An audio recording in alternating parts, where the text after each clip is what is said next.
Hello, everyone. Welcome to Holy Foley. I'm Dr. Vanessa Thiemoment, and my guest for our first episode of 2024 is the esteemed Academy Award-winning supervising sound editor and former professor of sound design at Savannah College of Art and Design, David E. Stone. I'm particularly excited to begin the year with you, Dave. Thank you so much for joining me on Holy Foley. Gosh, I'm glad to be talking with you. Me too. Pleasure's mine. Thanks for asking me. Yeah, it's kind of exciting. It's like going back to the very And way back in the 80s. Happy New Year. Happy New Year. This is going to be Happy New quite Year. a roller coaster of a year for so many, many reasons, but we won't get into that. So, Okay. so for everybody who doesn't know, you now live near Savannah, Georgia, and you have retired from Savannah College of Art and Design after being there for quite a few years because you moved there in 2028 or 2008, right before Obama was elected. And I'd Yep. like to hear, we'll start with your latest adventure, which you have advertised behind you, Sound of a Shot. Now, this is a podcast and YouTube channel about performative sound, film sound. And that's my way of describing what I call Foley, but it's also broader. So the whole purpose of what I like to talk about is the performative aspects of sound. For me, it's film sound, but I also do theatrical Foley for theater. And it can also be just anything performative. It could be voices. It can be anything that's performative in sound. And there are things that I'll bring up with you that I've been thinking about or have experienced lately. But what I want to get started with, Dave, is your latest adventure, Sound of a Shot, because this is, from what I can see and what I experienced looking at your website, a performative, interactive way of getting a discussion on the historical aspects of sound and film sound and how it got started and the way that you like to teach it. So I'd love to hear you get started talking about it. I became terribly interested in the most primitive period of sound movies, roughly 29 through the 30s and 40s, when it was all simpler. So I have a phrase on my homepage, Movie Sound Unplugged, in the spirit of some of the pop music that was made unplugged. I wanted to cut away the complexity of studying modern soundtracks, which are made from dozens and dozens of redubs, which in turn are made from dozens and dozens of elemental sound edits. And all of the modern action and adventure films, certainly the comic book movies, but almost anything after the 1970s, filmmakers and sound specialists have relied on combining dozens and dozens of tracks. That, you know, the common comment is, we had 150 tracks on that show. It implies that 150 tracks were all mixed at one time. And you and I know that, yeah, there could have been 150 elements in any given reel, but they were pre-mixed down to a manageable amount of tracks. So perhaps there were 150 elements on the mixing board, but a lot of them are grouped together and had been pre-mixed, pre-dubbed. So as a consequence of my teaching film and sound majors at the college level, I came to realize that they have easy access to materials from modern movies. I don't know if it's on the web. They used to be on DVD special features, but the kids could get a hold of a copy of scenes in a film with a reproduction of the pre-dubs, and they could understand separation of food groups of sound, as we like to call food groups.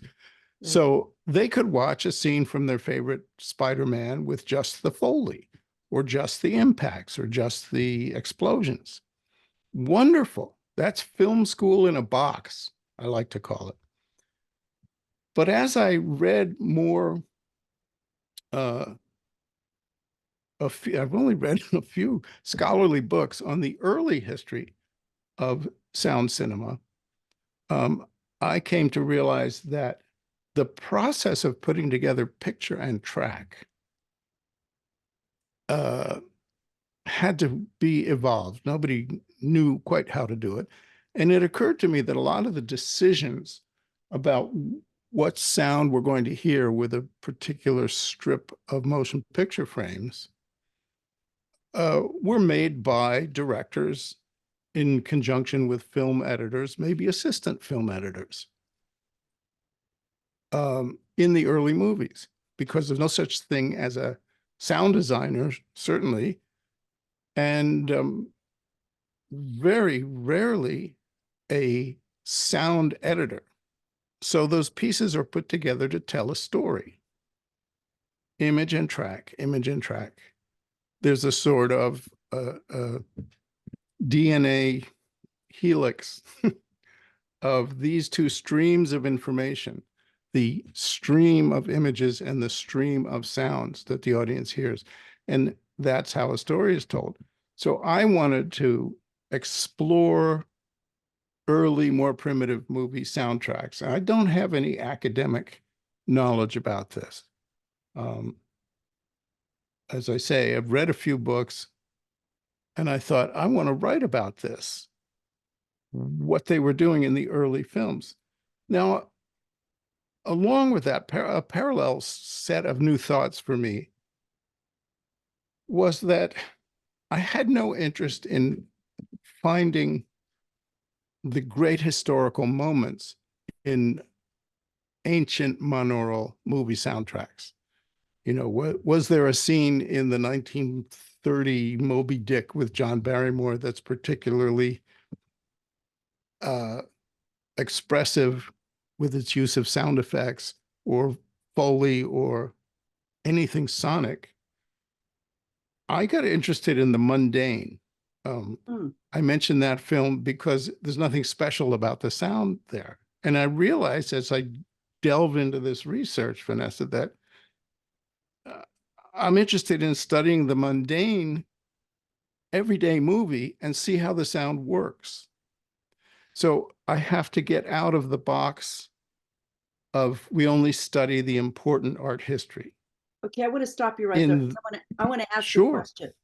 So you're already provoking some thoughts in me, because I know that you can go on and say a lot about this, and there's a lot to ask. But so I want to have the audience understand that you and Please. I worked a lot in the 80s and 90s and into the 2000s, where everything was big and loud, and we worked on all of these big loud movies. Like I just saw on Christmas Eve Die Hard, because that's a big Christmas Eve Oh, movie. yeah. And I talked about it at the local theater in Palm Springs, which is a big old movie palace, which really plays it up. And I talked about the sound. I talked about you cutting the helicopters. And I talked about, because, Flick brought you in to cut the helicopter special for it. And I talked about what we did in the Foley, because that's a special Christmas Eve movie now. And so that was the special era we were in, were these big, loud movies with all the special stuff. And you have become interested in the mundane. And I always talk Yeah. about what I love doing best in Foley is the dialogue films where everything is small and honest and real and authentic. Because maybe it's because starting out in acting, I'm more interested in the small and the authentic. And I also want to tell the audience that your history comes from starting in art school, that you were an artist and you started out drawing cartoons and you went to Cornell as a fine arts major. So now you're talking about thinking about the art of it and the mundane. So I'd like you to talk more about what got you interested in what you say is the mundane aspects of earlier film and sound before we got caught up in the spectacle.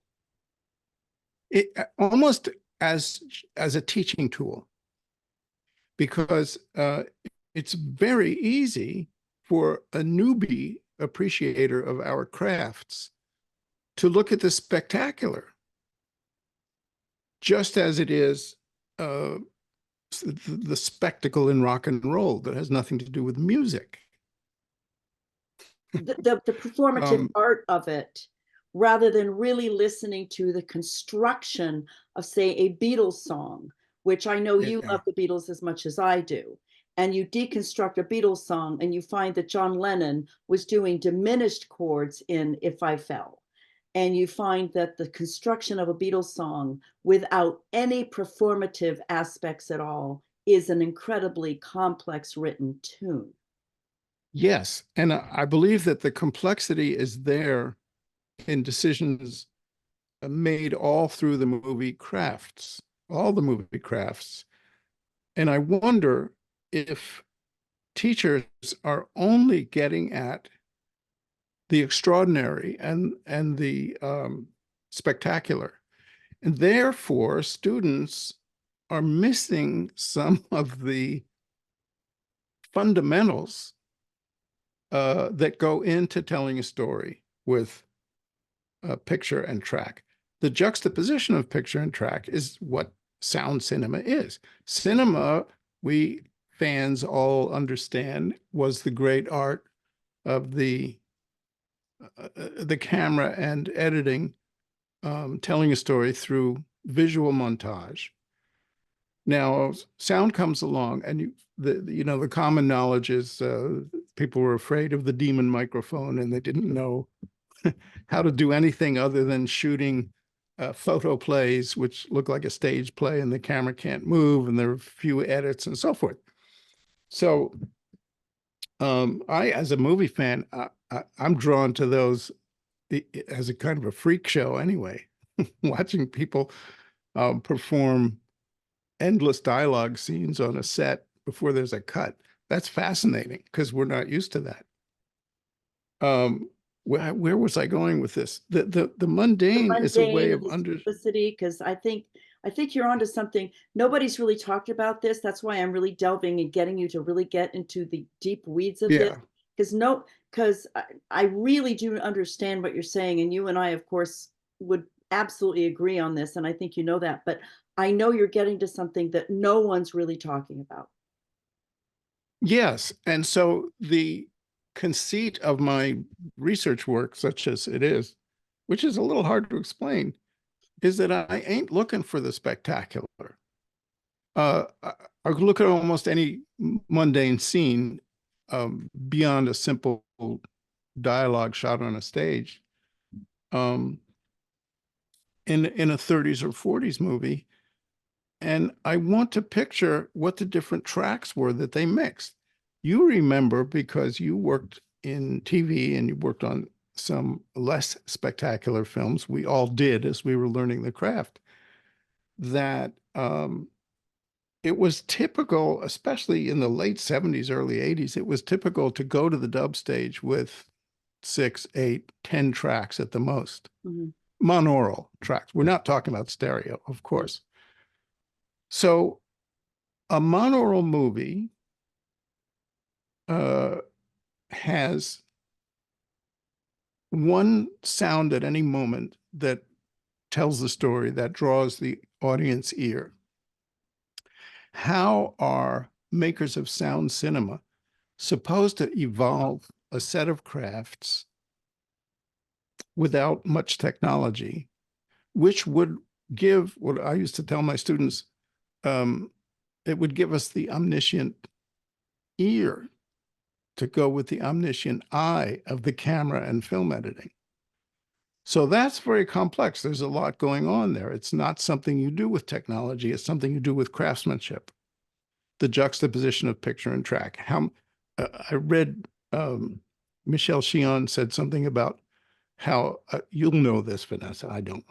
A shot is a finite, measurable set of units, but sound flows like water, and it tells its story through flow. So now you're juxtaposing a flowy thing with an intermittent still frame thing, and you're getting the audience to believe that that's real, that that's another reality. How do you do that? I thought I'd better encourage my better students, my grad students, to look into this and kind of divert their eyes from the spectacular, because the spectacular was pretty easy to appreciate. And there's so much good material. Anybody who's studying sound, I don't know where they get them. It used to be DVD special features. Now somewhere on the web, you can get stuff. The kids can listen to complex pre-dubs from modern movies. But is there anything much before the, let's say, Star Wars in the middle 70s? There's nothing. So I thought, I'll go back, I'll look at monaural movies, and that's really important because there's only one track that has to have the information. And that sonic information has to flow against the picture to help tell that story. One other thing comes to mind. There's a wonderful little doc called Passion, Sound, and Fury about King Kong. And it came out with one of the DVDs Right. Of King Kong. And it's two things. It's Murray Spivak's sound design, almost you could say the invention of the modern concept of sound It design. certainly is the way he recorded animals at the LA Zoo and At then the zoo, yeah. ran them backwards was Yeah. one of the tricks he did. Yeah. And there's nobody talked about sound design. By the way, the British. Wait, and let me just insert that he was not a sound effects guy. He was a musician. No, he was a drummer, a musician, and he was the head of the music department. And he worked that's right. with Max Steiner. But he would have been the recording engineer on those music sessions. Not a sound effects guy. It's just that somebody had to do something for these particular sounds because they needed something for King Kong. And right. It's like, oh, well, okay, I guess I'll think of something. And so he had to come up with an idea because there was no one there. And it's like, I guess I'll do this. It wasn't like there was a sound effects guy. No, it's problem solving. As you pointed out in your first book, that Jack Foley did. He was a problem solving dude. Right. Okay. Before there was a name for his job, that was his name. He was just a problem solver. I just would mention the doc about Spivak and Steiner. I call it Murray and Max. Right. There was a wonderful observation in there by our famous colleague, Ben Burt, right, talking about the soundtrack, the little monaural soundtrack itself. And he said something like, there's really only so much they could get into that little space. So the sounds had to take turns, and they had to make, they meaning the idealized, our idealized predecessors in the 30s, they had to make decisions, thousands of decisions about what we should hear at any given moment, and then mix it. It's things like that that got me interested in deconstructing old movie tracks where there's no way you're going to find a pre-dub that didn't exist, and there's not much information. And the movies themselves, when we see them on DVDs or Turner Classic Movies, the old movie credits aren't much help, because this, as far as who did what, because the sound departments of the big studios always gave credit to the head of the department, and right, you don't know who the craftspeople were. So that's another problem. It's a difficult thing to research, because while there's critical analysis of the old movies, there's not much critical analysis of the sound itself. One other thought, that I had to kind of invent this process for myself, how to listen to a mixed monaural soundtrack that's like 80 years old and figure out what is dialogue, what is loops, that today would be ADR, what is Foley, what is production. Loops were not ever timed to anything. They were just having actors say the lines as best they could in a loop that would then sort of be fit in. That it's not like right, they had a screen to look at and be able to duplicate it the way they did it. They were guessing because there was no way to match it to what they were looking at or what they'd said before. It was a guess. Well, there was editing after they picked the best take from the loops. Right. They could be edited. They could edit it, but there But was no way that the actor kind of knew what was happening. The actor was just doing a no. guess. So loops, production, dialogue, footsteps. When I started out, we always cut footsteps from an effects library for TV shows because they were too cheap to have Foley, or were they Foley? So if you listen to an old movie, what am I listening to? How do I know what the food groups are? I don't. The only thing I can do is listen critically, and I think I have still got two good ears. Listen critically, look at the context of the shoot, figure out if they're on the stage or they're outdoors, what's going on in the scene, and then make my best guess as to what the different food groups are. So then I thought, well, I'm going to write a book about this. And I piddled around with studying a number of movies. And I would pick scenes that didn't have particularly important sonic moments. This was my thing about the mundane. I wanted to see how they did it in general, especially in the old big studio system, where there wasn't much room for individual creativity. There were just craftsmanship, right? Artisans. So the food groups, as I identify them, is just through my ear and my experience as an editor and being on a lot of mixes as an editor, standing by while other people mixed. Right. And so writing a book. Now, I can't show this stuff and they can't hear anything. Right. If it's in a book, I've And got to have also, audio. also, I would say, let me add that if you're talking about a film that is a memorable film, even from the past, that is a big one. If you're talking about Maltese Falcon, if you're talking about a big notable film that everybody saw, they're going to remember it. They're going to go watch it. But if you're talking about a mundane film that most people aren't really watching, it's not even one that you can write about effectively because it's not one they're normally watching. So if you're looking for some mundane film that nobody's really thinking of in terms of sound, it's not even one you can write about effectively because you can't describe it in a way that evokes a memory about the sound. For example, I'm going to give you an example. I could write about the films that I write about sonically because, for example, there's a handbook coming out, the first handbook on sound design. It's coming out in April. And I started out talking about Batman Returns, and near the end, I talk about Edward Scissorhands. Or is it, no, it's the other way around. I talk about Edward Scissorhands. One way or the other, I talk about Edward Scissorhands and Batman Returns in it because they're talking about, I talk about it in terms of the performative aspects of it. I talk about anthropomorphism, and I talk about zoomorphism.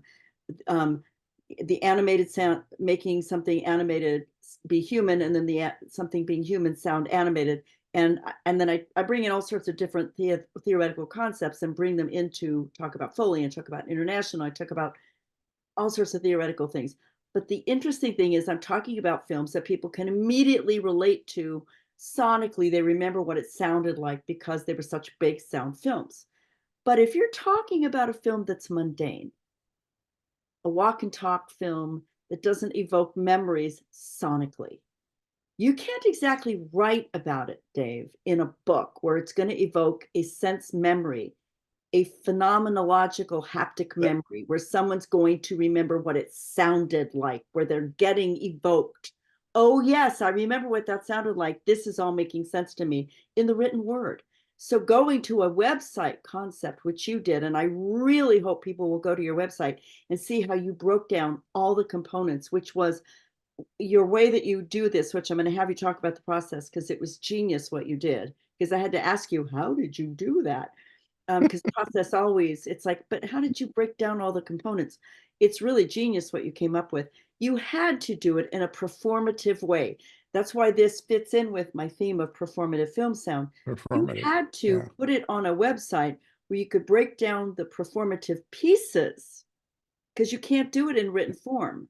You can't do it in a book because it wouldn't make sense. Somebody would go, well, I kind of remember that movie, but I don't understand why I don't remember what it sounded like. There's a little bit of a hidden agenda to get young people to look at some of the old movies. Oh my God, they're black and white. Oh my God, they're monaural. It's too boring, Yeah. right? So by starting with a little bit of analysis of what went into, I guess I mean to say that some of the movies are mundane, if you will, but some of the scenes are mundane, even if they're in a spectacular movie. Um, and and they have to be, because I'm talking about professional process. I'm talking about studying a few little cogs in the wheel of the old studio system. Yeah. You know, here's picture, Or here's if you're track. talking about Bresson and A Man Escaped, you're not talking Yeah. about a studio system, but you're talking Well, that's true. about a filmmaker who told so much of his story, not with acting, because he had a theory about deadening the sense of the actor. Yeah. He rehearsed it so much that the actor was basically dead with no affect at all and let the sound tell the story. Yeah. He used sound to tell the As story. much as he, as much as he is the kind of filmmaker, was the kind of filmmaker who relied completely on the cinematic process to tell his story, not the actor's Right. art. I think here's a lovely irony. I don't know if you know this. The actor who played the main protagonist in A Man Escaped, even though he's not exhibiting great actor's art in the movie, but is a kind of a deadpan, kind of a window dummy, you know, um, shop window dummy. He must have fallen in love with acting, and he became a director.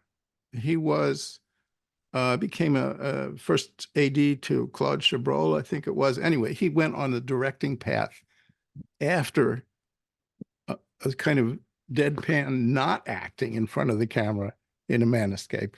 But at any rate, I chose a scene there where sound is terribly important and not spectacular. There are other movies where I've chosen more mundane scenes where it's just about the process.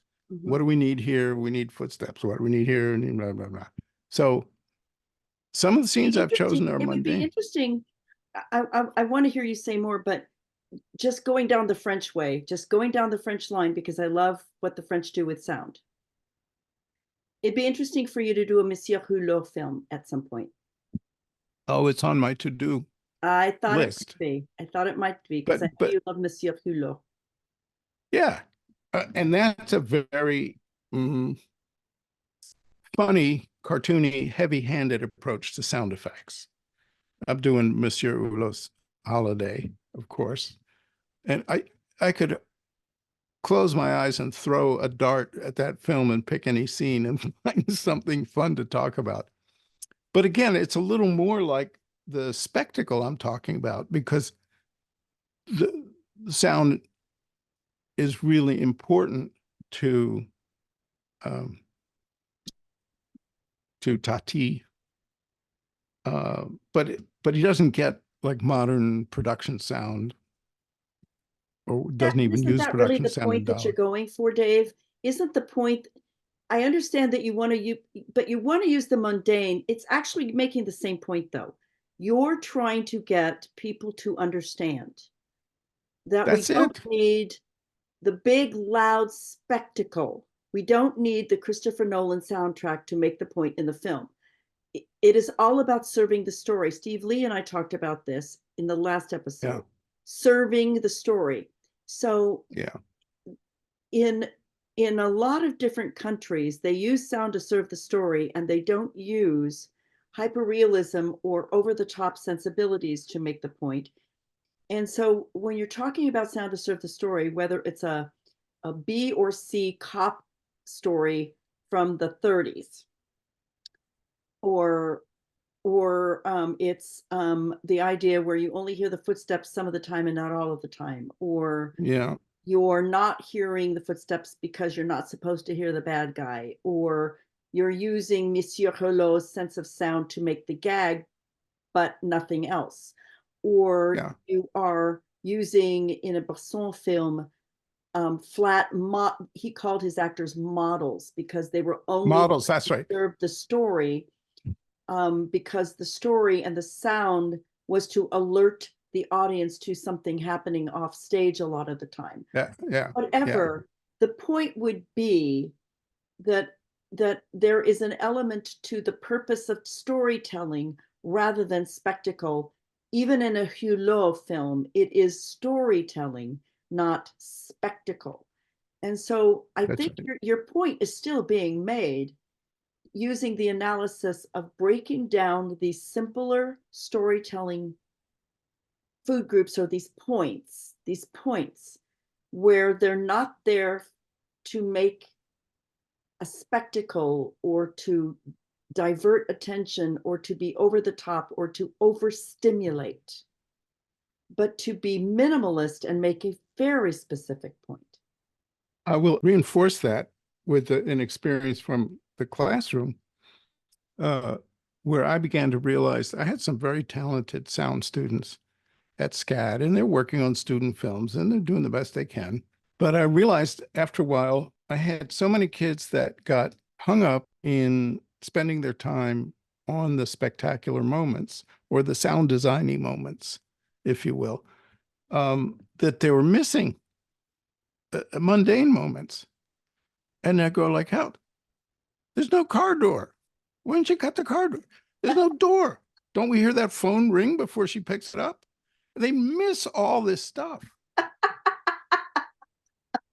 because, and I would just say simply, you've got to do that foundational stuff to tell the story first, then go back and do the sound designy things.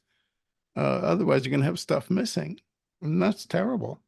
Terrible, This kind of terrible, makes terrible. me, this is going to take me to a new point, and I want to connect this with what you're saying about the way you're doing your website, which I frankly love the way you have separated out the components.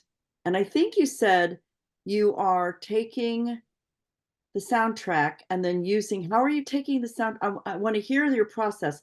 Then I want to make your point relating it to our Generation Z, which is having a different set of challenges in the way they're approaching life and learning just from the way they've grown up in society. But how are you breaking down these soundtracks? Tell me about your process. Tell the audience your process in breaking down these soundtracks, because I think it's fascinating. I look at an old movie that I like or that I want to show off to younger people because they're not likely to encounter such movie. And I find a scene that intrigues me with its construction by professionals with a minimum amount of recorded sound pieces to tell the story of that scene.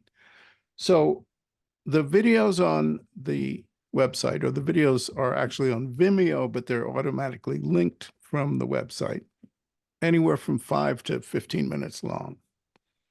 And the viewer can first run the clip and then other versions of the clip, one that tells the story, outlines the main action, one about dialogue, one about sound effects, sometimes comments about the mix. No two are alike. As to my process, I don't want to say it's random or thoughtless, but I find stuff to talk about as if I were teaching a class that is interesting to me about the sound. What food group is it in? I can only guess. Because the way tracks were put together way before we were born wasn't organized the way it was when you and I were working on 80s blockbusters, you know. I'm looking at my site because I'm going to forget. I'm just going to tell you quickly what films I have so far done videos and some writing about, some backgrounder writing. Act of Violence, a 1948 noir with Van Heflin and Robert Ryan. It's terrific, tense, scary. I have Across the Pacific, which is a Bogart adventure with Mary Astor and Sidney Greenstreet. Kind of a follow-up to Maltese Falcon, but nowhere near that kind of a good story. But some interesting stuff. Jamaica Inn, which I think is a Hitchcock masterpiece that's Yes. underappreciated these days. A Man Escaped, of course. 3:10 to Yuma, the Yes. 1958, the Del Daves Elmore movie, which Daves, is yeah. just spectacular without spectacle. And again, it's mundane. I'm looking at a scene where the two guys are talking in a hotel room. It's just a dramatic scene. You could do it on a small stage, you know, in a 75-seat theater, and it would be good. Yeah. But there are sound choices and moments and construction that go into it. He Walked by Night, which is a very good low-budget noir with Richard Basehart. It's fascinating because it has a chase in the LA River. And it was a year before, I'm speculating now, it was a year before The Third Man with its iconic chase in the Vienna sewers. And I have no reason not to believe that Graham Greene and Carol Reed, who wrote and made The Third Man, they could very easily have seen this little cheapie, He Walked by Night, at a screening in London or something. It was a year before, and they got maybe a little inspiration to do a scene running in a tunnel full of sewage water. Svengali, 1931, with John Barrymore, is great. And maybe the scenes I've chosen show that mundanity I've been talking about. How do you do this scene? Then it flows into a scene that's mostly sound effects. The emphasis in these old movies, in some scenes, it's one at a time. This is mostly music dominating, or mostly sound effects, or mostly dialogue. And then how do we transition? How does the director transition from one of those to the next? That fascinates me, because that's sound cinema. That's where we're looking for the omniscient ear to go with the omniscient eye. And the last one I have up, and I'm working on others, of course, I'll tell you what those are. The most recent one I put up is Phantom Lady, which has now become an iconic noir with Ella Raines and Franchot Tone, and it's fun, just fun. I'm working on The Hurricane, 1937, won the Best Sound Oscar that year. Oh, wow. John Ford's The Hurricane, with the great actor John Hall and Dorothy Lamour. Tee-hee, being facetious. So The Hurricane, which is a spectacular film and has spectacular visuals, 1937 style, working on Rear Window. Oh, wow. Just the opening reel, the one that all us film teachers run for this class, but I've broken it down into minutia of sound. Rear Window. I have the Laurel and Hardy, the music box, where they're pushing the piano up the steps. So I have a question. Sure. Because this would be an interesting way to sort of tie this all together.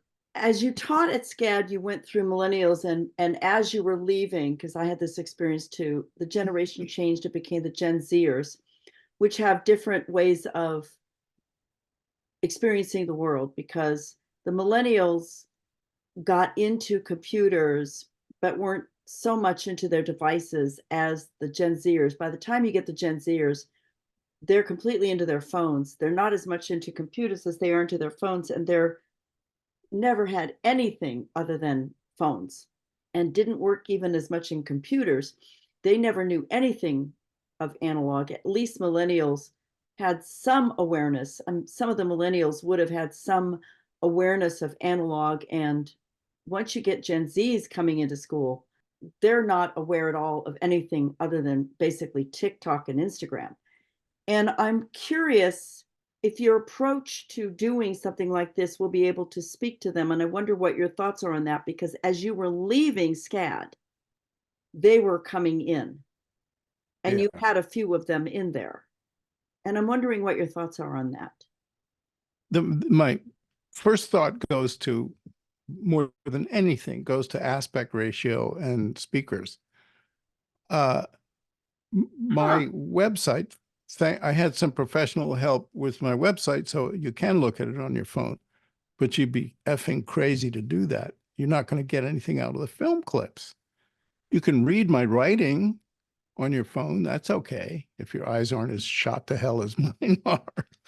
But I want people to look at this stuff on, at least on a laptop, at the very least, if not a desktop computer, because the films are visually fascinating, and where things are visually in the film has something to do with what you hear. It's just not, I mean, technically it works on the phone because I had professional web designers help me with that. So the pages will compress down and you can read them on a smartphone, fine. But don't be looking at my movie clips on the phone. You're breaking things down in these snackable pieces, but you're actually putting it together to get them reinterested in an art form that is really important to understand. And I'm wondering what you think Yeah. about that. Well, I lived my whole long life around the arts, as you know. And if people are not inclined to be interested, I can't fix it. We can't fix it. You Yes, know, the most yeah, successful I know. of my faculty colleagues at SCAD, I think, were the ones who got the kids to throw their smartphones in a bucket as they entered the I agree. classroom. I'm But with you. I could never do it. I couldn't keep their attention. I used to keep little video clips of funny things from old movies when I thought I was losing their attention. And I'd say, what do I have to juggle to get your attention? Oh, so I burned out on teaching. Mm. And I don't think we can change how these people perceive entertainment because they've got their own rules in their own way. And this is where I drift off on my ice flow, Vanessa, because I can't reach them. I can't fix it. I want to leave for posterity a system of study which only doesn't, they don't have to sit for 2 hours and watch a movie. If looking at their phone instead of a movie is what they do, they're alien to me. That's a different culture. Yeah, my But answer for is, those few, we've both yeah, had I extremely agree. good students who's the kind of whose names you remember. And they're going to study this. This is not for mass student interest, This is where but I come it's, down. My answer is always keep the standards high. yeah, The standards high. that's what I'm doing. The Keep other the thing standards is high. these clips are fairly short, but you need the experience of, what is this in education? Is it spiral learning? You need to go over something in a spiral shape over and over again, but each time you tangent to a little different information. Yeah. That's the way you study my soundtracks. Look at the clip for action, look at the clip for dialogue, look at the clip for sound effects, then begin to put in your own head how it all goes together. Because I don't have the arrogance as a teacher or as a writer about these things to tell them what they're experiencing. I can't tell them how it all works. All I can do is present the separate foods on separate plates and say, look at this. Look how this became a meal, and let them think a little for themselves. One of the things I really appreciate too, and I really want you to know this, is when I was looking at your website, the way that you separate everything out. You talk about the story and you talk about what the directors and what the director is using this for, what's going on with the sound here, what's going on there.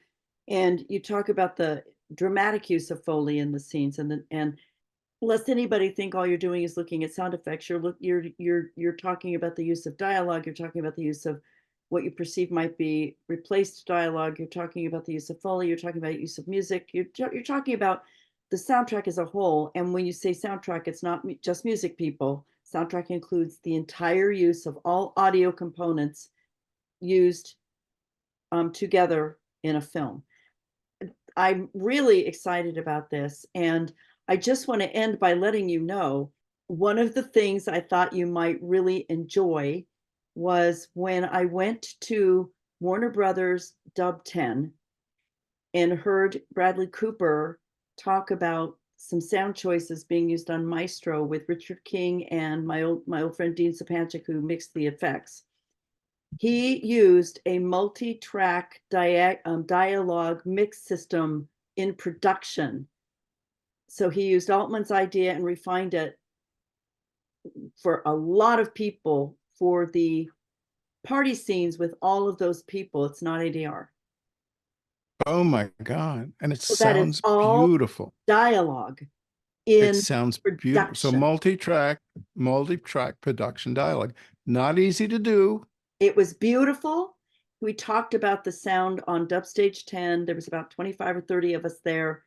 And Bradley Cooper addressed his reasons for doing it, because I asked specifically, wow, so you're using Altman's idea, you've refined it. We all thought he was crazy when he tried it. He drove Dick Portman crazy trying to mix it in the dub.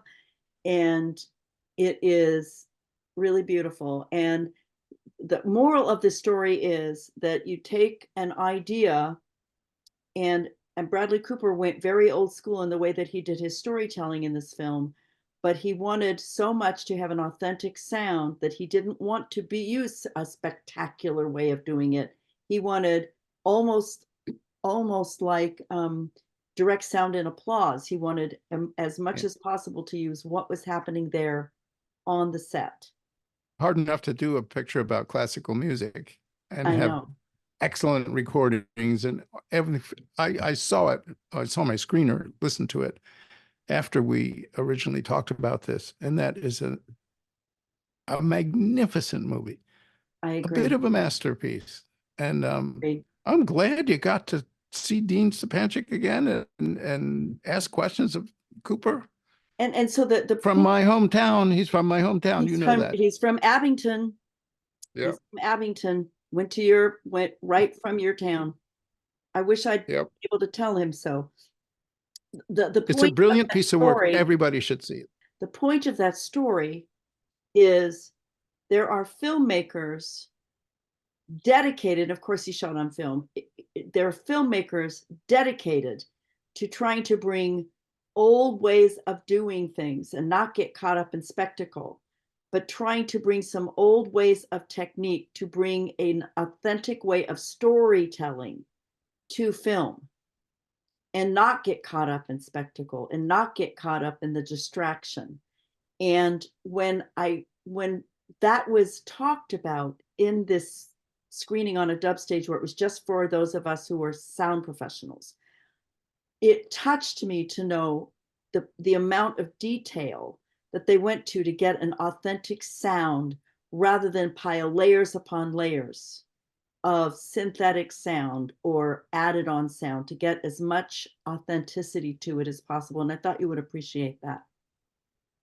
Very much so. And it's such a beautiful sound job. I could see that again and be very happy 2 or 3 times. All right, let me go back and just reiterate for anybody who's listening this metaphor or allegory one more time that has to do with how my website works to teach. I'm explaining the recipe for this plate of ingredients, and then this plate of ingredients, and then this plate. You put that whole meal together in your head, and that's the movie. Each plate of ingredients is a set of sound I'm calling food groups. We all call them food groups casually anyway. So it's not, I guess it's not didactic. I'm not directly saying, listen for this and listen for that. But if you take the time to watch most of these sound video tours, I call them, or video sound tours, are, as I say, 5 to 10 minutes. And each of those movies, some of them have only 4 tours. Some of them have as many as 6 or 7 tours. But if you watch them all, how the sound relates to that same piece of footage, you get a broader understanding of what went into it, of all the bits of craftsmanship and how they come together. Another note about the website, if I may, I was writing backgrounders on the different movies, just exploring who the people were behind the scenes. And I wrote way too much, as I always do. And my web designer said, you can't put all this on the site. Well, yeah, but search engines are going to see this stuff in these articles, and there's lots of names and movies, and the search engines will find it. And she says people aren't going to read more than a minute or two, which we know to be true. They'll read for a minute. They'll read a page maybe. So those backgrounders are downloadable PDFs now. Some of the movies I have as many as 40, 50 pages on one movie. Gosh. Oh my gosh. It's You've been busy. not always I've been busy, boy. It's not always about the sound. It's just things I find intriguing about studying the movie. And I hope there's a small minority of viewers who will get interested in that too. And so they can download those PDFs and read the stuff.